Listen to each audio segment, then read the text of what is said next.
জামাত ইসলামী এখন ক্ষমতার দ্বার প্রান্তে, একথা বলেছেন জামাত ইসলামীর সহকারী সেক্রেটারি জেনারেল এবং বাংলাদেশ ইসলামী ছাত্র শিবিরের সাবেক কেন্দ্রীয় সভাপতি মাওলানা রফিকুল ইসলাম খান।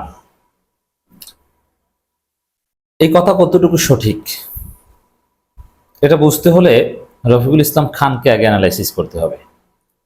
দেখেন, একটা বিষয় যে ক্ষমতায় আসার জন্য যে ধরনের জনপ্রিয়তা দরকার সে ধরনের জনপ্রিয়তা জামাত ইসলামীর এখন আছে। অতএব প্রাথমিকভাবে এই কথা ঠিক যে জামাত ক্ষমতার দ্বার প্রান্তে। এখন রফিকুল ইসলাম খানের কাছে এটা স্পেশালি মনে হওয়ার কারণ আছে।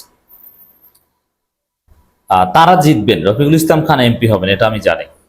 এটা আপনি নিশ্চিত লিখে রাখতে পারেন, Rafiqul Islam Khan is going to be MP. বগুড়ার নূর মোহাম্মদ আবু তাহের তারা এমপি হবেন। সারা বাংলাদেশেই সংখ্যাগরিষ্ঠ আসনে জিতে সরকার গঠন করা জামাতের পক্ষে সম্ভব, সেই জনপ্রিয়তা আছে। বিশেষ করে জামাত চরমনায় জোট গঠন করলে এটা অনিবার্য। কিন্তু সমস্যা হচ্ছে এই জনপ্রিয়তা ধরে রাখার মতো ক্যাপাসিটি অধিকাংশ জামাতের প্রার্থীদের নেই। এরা অযোগ্য, বেশিরভাগই এরা রাজনীতিই করে না। আমি মাঝে মাঝে বলি যে জামাত নেতাদের একটা অংশ নন পলিটিক্যাল, তারা সাংগঠনিক সংগঠন করে। কিন্তু এখন দেখি একটা অংশ আছে সংগঠনও করে না, এরা করে সিন্ডিকেট।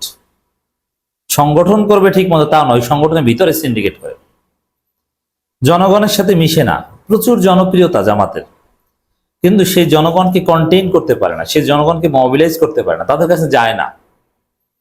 এখন হাওয়ার উপর আপনি ভোট পাবেন এটা মনে করলে কোনো কারণে, আপনি সৎ, ঠিক আছে, আপনার যোগ্যতার ঘাটতি থাকলেও এই যোগ্যতাটা দরকার নেই, আপনি সৎ, এটা ঠিক আছে। কিন্তু রাজনীতি বলতে যা বোঝায়, নির্বাচনে জিতে আসতে হলে পাওয়ার পলিটিক্স করতে হবে, আপনার ভোটারদের প্রোটেক্ট করার মতো ক্যাপাসিটি আপনার থাকতে হবে, তাদের কাছে যেতে হবে, এই কাজটা অধিকাংশ জায়গায় জামাতের লোকজন পারছেই না। এই যে এমপি প্রার্থী দিয়ে রেখেছে, এমপি প্রার্থীর মর্যাদা কি এটাই সে বোঝে না। নমিনেশন পেয়েছে, সে জামাত করে 30-40 বছর যাবত, কিন্তু সে বোঝে না, পারে না কি করতে হবে, নির্বাচনে জিততে হলে কি করতে হবে কোনো ধারণাই নেই তার। সে বলে যে তার ওখানে ফেসবুক অ্যাকাউন্টই নেই, জামাতের এমপি ক্যান্ডিডেট বলে ফেসবুক আমি চালাই না, বলে আমি তো ছবি তুলি না। অথচ ফেসবুক, সোশ্যাল মিডিয়া এগুলোই হবে আগামী নির্বাচনের মূল নির্ধারক, এগুলোর মাধ্যমেই ভোটারদের সাইকোলজি সেট আপ হবে, অথচ সেগুলো জানে না। এর মানে জামাতের জনপ্রিয়তা আছে, এই জনপ্রিয়তাটা ভোটের মাঠে যে কাজে লাগানো অথবা এগুলো যে সিলে আনা, এই পর্যন্ত আনার সক্ষমতা নাই, যোগ্য প্রার্থী, যোগ্য নেতা নেই, প্রচুর অযোগ্যতা, পলিটিক্যালি অযোগ্যতা। ভালো লোক ঠিক আছে, কিন্তু পাওয়ার পলিটিক্সে, গণতান্ত্রিক রাজনীতিতে দে আর আনফিট। অধিকাংশ প্রার্থীর এই অবস্থা। এখন রফিকুল ইসলাম খানের কাছে কেন মনে হয়েছে যে ক্ষমতার দ্বার প্রান্তে? রফিকুল ইসলাম খান এমপি হবেন, তিনি পাওয়ার পলিটিক্স করেন, তিনি জনগণের কাছে যান। জামাতের অভ্যন্তরে রফিকুল ইসলাম খানকে নিয়ে নানান কথাবার্তা রয়েছে, যাই থাকুক না কেন। জামাতের হাতে গোনা 5-10 জন নেতা যারা পাওয়ার পলিটিক্স করেন নিজ এলাকায়, তাদের মধ্যে রফিকুল ইসলাম খান একজন। রফিকুল ইসলাম খানকে হিসাব করে চলতে হয় সবাইকে, তাকে ভয় পেতে হয়, সন্ত্রাসীরা ভয় পায় তাকে, এবং তিনি ছেড়ে দেওয়ার পাত্র নয়, তিনি শোডাউন দেন। তার এলাকায় প্রভাব আছে, আপনার প্রভাব না থাকলে ভোটাররা আপনার উপর আস্থা রাখবে কেন? যেমন একজন বাজার কমিটির সভাপতি, সে জামাতকে ভোট দিবে, কেন দিবে? যে জামাতকে ভোট দিলে জামাত আপনাকে রক্ষা করবে, অন্য কোনো দল আপনার কাছ থেকে চাঁদা খেতে পারবে না, চাঁদা চাইতে আসলে জামাত সেটা প্রতিহত করতে পারবে। মানে আপনার প্রোটেক্ট করার মতো কোয়ালিটি থাকতে হবে, বিপদে দৌড়ে আসবে, আপনার পক্ষে থানায় যে প্রয়োজনে ওসিকে ধমক দিবে, যেটাই রফিকুল ইসলাম খান করতে পারেন বা করেন, নূর মোহাম্মদ আবু তাহের যেটা করতে পারেন বা করেন। অধিকাংশ প্রার্থী এগুলো জানেই না, বোঝেই না। এবং আমি দেখলাম, অবজার্ভ করেছি, ঈদ কেন্দ্রিক যে তৎপরতা, রফিকুল ইসলাম খান, শফিকুল ইসলাম মাসুদ, যদিও শফিকুল ইসলাম মাসুদের জনপ্রিয়তা এলাকায় কম, কিন্তু রফিকুল ইসলাম খান কিংবা নূর মোহাম্মদ আবু তাহের, এরা ঈদকে, ঈদুল আজহাকে ঠিকভাবে ব্যবহার করেছেন, জনগণের কাছে গেছেন, জনগণকে মোবিলাইজ করেছেন। এলাকায় সারা জাগিয়েছেন, there is a leader name Rafiqul Islam Khan. তাকে হিসাব করে চলতে হয়, তার লোকজন আছে সব জায়গায়, শোডাউন দেন।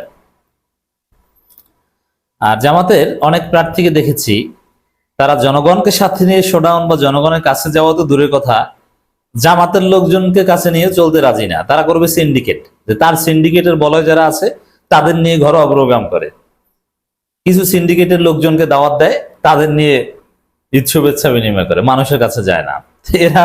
অথচ তার এলাকায় কিন্তু তার ব্যক্তির জনপ্রিয়তা না থাকলেও জামাত ইসলামীকে ওভারঅল যে মানুষ পছন্দ করা শুরু করেছে, এই জায়গাটা আছে।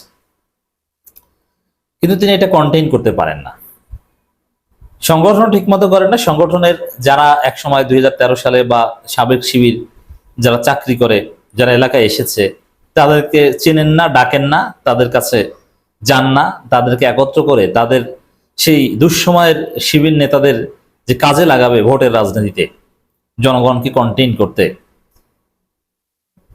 এরকম কোনো কাজই করেন না।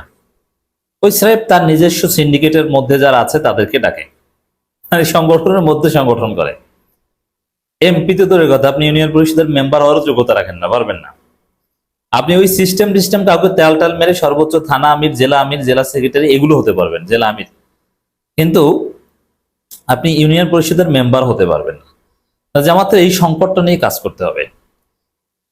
জামাত যে নমিনেশন দিয়েছে তার মধ্যে সর্বোচ্চ 5% নমিনেশন ঠিক আছে, আর 95% নমিনেশন এমপি, তিনি যোগ্যতা রাখেন না মেম্বার হওয়ারও। হ্যাঁ, হতে পারে তিনি জেলা আমির, জেলা সেক্রেটারি, অথচ তিনি মেম্বার হওয়ারও যোগ্যতা রাখেন না, কোনো কোয়ালিটি নেই, কোয়ালিটি লেস, ক্লাসলেস, পলিটিক্যাল পার্সপেক্টিভে একদম অযোগ্য। হ্যাঁ ঠিক আছে, সংগঠনের আমির সেক্রেটারি হিসেবে হয়তো বা ঠিক আছে, কিন্তু এমপি ক্যান্ডিডেট হিসেবে নয়। এজন্যে জামাতের 95% নমিনেশন পুনর্বিবেচনা না করলে বাস খাবে। যখন জামাত চরমনাইব ইসলামপন্থীদের বৃহত্তর জোট হবে, তখন আবার নতুন ভাবে সাবেক সেনা অফিসার বা যারা ডিফেন্স পার্সোনেল ছিল, ব্রিগেডিয়ার জেনারেল, সাবেক লেফটেন্যান্ট কর্নেল বা বিভিন্ন উচ্চপদস্থ কর্মকর্তা যারা এখন রিটায়ার্ড, যারা জামাত করে, যারা রাজনীতি বুঝে বা করতে পারবে, যাদের টাকা পয়সা আছে, এটাও একটা রিয়ালিটি, যাদের মন মানসিকতা উন্নত, যারা পলিটিক্স বোঝে, যেমন যারা তুলনামূলক ইয়াং, যারা গতিশীল, যারা জনপ্রিয়, যাদের ফেসবুক, যারা মানুষের সাথে মিশতে পারে, যারা সিন্ডিকেটের ঊর্ধ্বে উঠে চিন্তা করতে পারে, এদেরকে নমিনেশন দিতে হবে। এটা করতে পারলে রফিকুল ইসলাম খানরা যে পলিটিক্স করেন, নূর মোহাম্মদ আবু তাহেররা যে পলিটিক্স করেন, বা তাদের যে যোগ্যতা, ওই টাইপের লোক যদি সব জায়গায় নমিনেশন দেওয়া যায়, জামাত ক্ষমতার দ্বারপ্রান্তে, এটা ঠিক আছে। জনপ্রিয়তার দিক থেকে জামাত ক্ষমতার দ্বারপ্রান্তে, এটাও ঠিক আছে। কিন্তু ওই যে অযোগ্য নেতৃত্বের কারণে এটা ধরে রাখতে পারবে না। আমি বুঝে শুনে একদম অ্যানালাইসিস করে বলছি, দায়িত্ব নিয়ে বলছি। অতএব রফিকুল ইসলাম খানের বক্তব্য সঠিক, কিন্তু জামাতকে সিদ্ধান্ত পুনর্বিবেচনা করতে হবে 95% জায়গায় নমিনেশন দেওয়ার ক্ষেত্রে, নইলে এই তুমুল জনপ্রিয়তা নিয়েও তারা ভূমিধস পরাজয়ের সম্মুখীন হবে।